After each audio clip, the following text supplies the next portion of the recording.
Okay, so like I said, when you saw me again, the vegetables will be ready. And see, they're going a little translucent, not completely. But it's time for the ground beef. Now, I'm doing 2.5 pounds of ground beef right now. But like I said, I'm doing a big batch. You'll probably want to do a little batch if you're not cooking for that many people, but I'm cooking for a lot of people. And I want leftovers.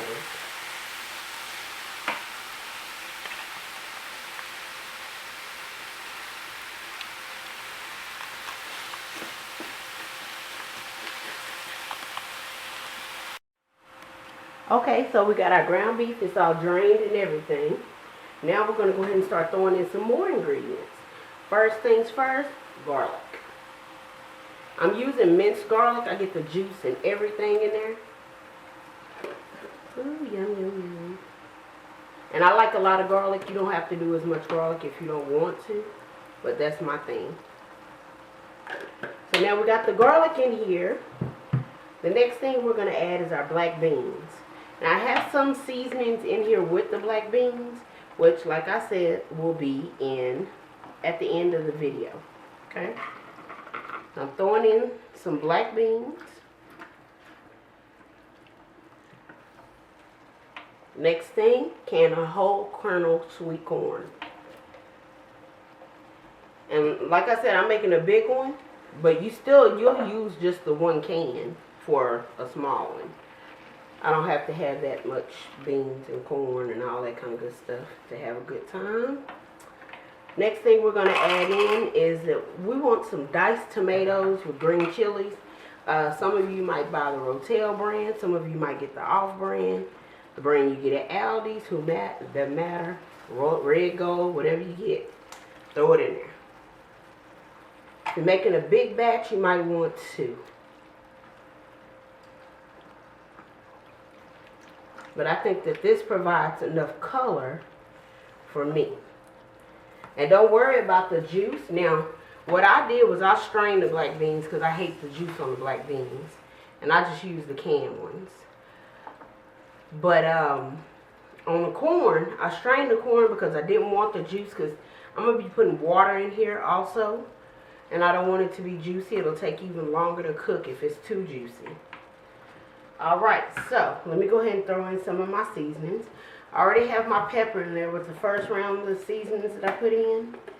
So now I'm going to just throw in a few more, just to kind of spice it up a little bit. And if you like yours real spicy, ooh, excuse me, and there's spice in here. But if you want yours to be real spicy, put a few jalapenos in there, and that is, oh man, that's off the chain. It's really good. But I like my food seasoned, well seasoned, because I'm not an animal. Get it all seasoned up. Now, last but not least, my salt.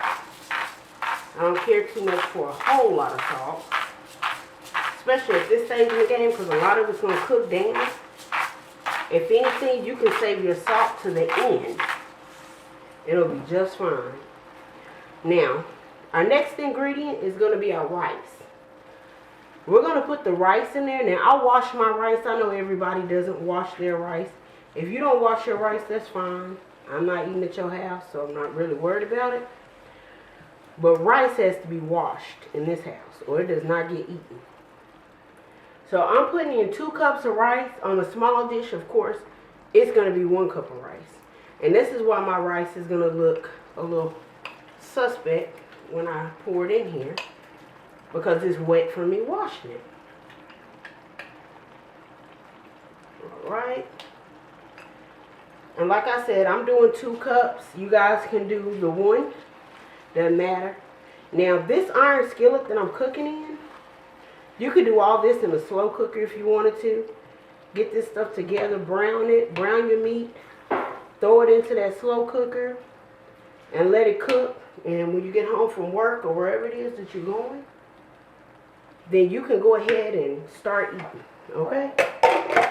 Alright, get my mess out of the way. Last but not least, we're going to add our water. Now, I did 2 cups of rice. So I'm going to add a nice amount of water. And then once that water has cooked down, my rice will be done once all the juice is cooked out of it. That's why I didn't have a lot of juice from corn and all that kind of stuff. I'm going to go ahead and throw my rice in now. And like I said, don't worry too much about your seasonings right off the bat. Okay? Not important. Because a lot of this stuff will cook into it. But some of that flavor is going to cook out. And you'll have to come back and add it again. And that's also good because if you over seasoned at this stage, it won't matter because it'll all cook away. So I'm going to just put a lid on this. And then I'll let it slowly cook. And I'll come back and show you the results right before I cheese it. Okay guys, it's done.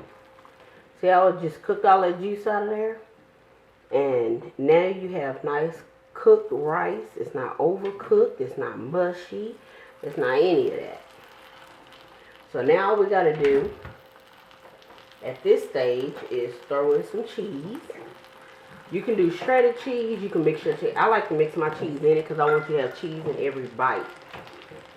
So I'm going to just throw cheese in here at random. And then I'll come back and I'll top it off with some cheese. And when I get ready to serve it, I want you to see it. Okay guys, so I have my cheese on here. And as you can see, it's melting. And like I said, I mix cheese all the way through. So when you stir this, you're getting a lot of ooey gooey cheesiness. And that's what you want. You want it to be cheese in every bite. So when you serve it, nobody is getting cheated out of cheese. So we're done. All I have to do now, I'm going to leave this thing on warm. And everybody can come and serve themselves. So if you make this, let me know how yours came out. If you got any problems, any questions, just let me know. I'll be here. And until next time, enjoy. Oh, don't forget to like, comment, or subscribe.